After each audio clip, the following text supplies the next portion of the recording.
People with disability bring their histories, their contexts, their backgrounds and experiences to the interactions we have, just like anybody else.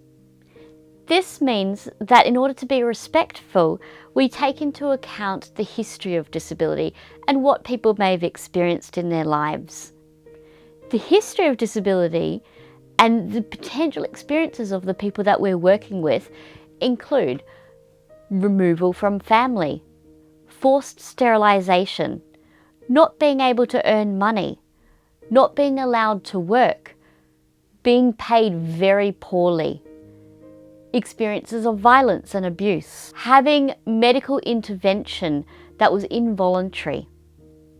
And when we're working with people with disability, we need to remember that this may be part of their story. These experiences can sit with people, and we may never know the extent of their trauma. In order to treat people respectfully, we need to keep this in mind.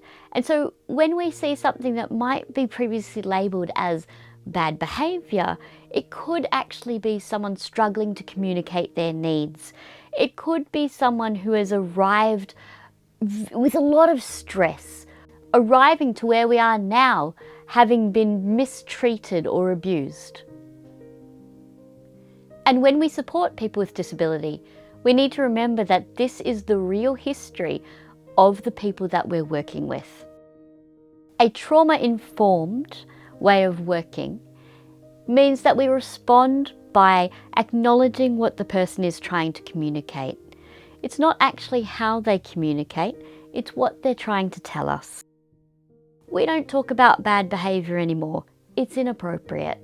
We don't blame people, we don't punish people, we don't treat people as inspirations. We really sit with people, get to know them, work out an understanding and a way to communicate. Safety. We create a safe and welcoming environment. Trust. Our service will be sensitive to participant needs. Choice. We enable an opportunity for choice. Collaboration.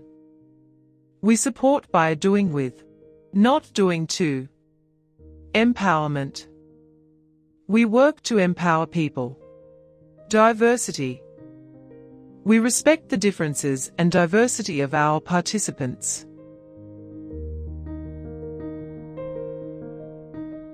Supporting people with a person-centered approach. In Australia, we adopt a person-centered practice. This means we use language such as person or people with disability, rather than disabled person.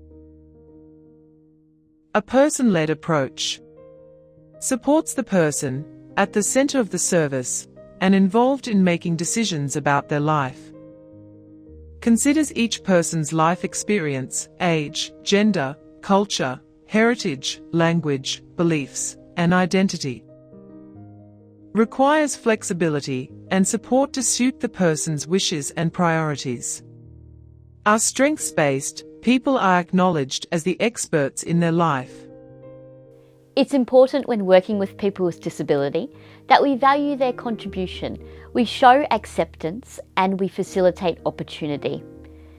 This is called person-centered approaches. It's important to explain things in many different ways because people have a variety of ways of taking in information. Some people need words, some people need to touch things, some people need to see an example before doing something, some people need to see pictures. All of that is really great ways of taking in information. We are here to support people to have the best access and opportunities to live fulfilling and enjoyable lives.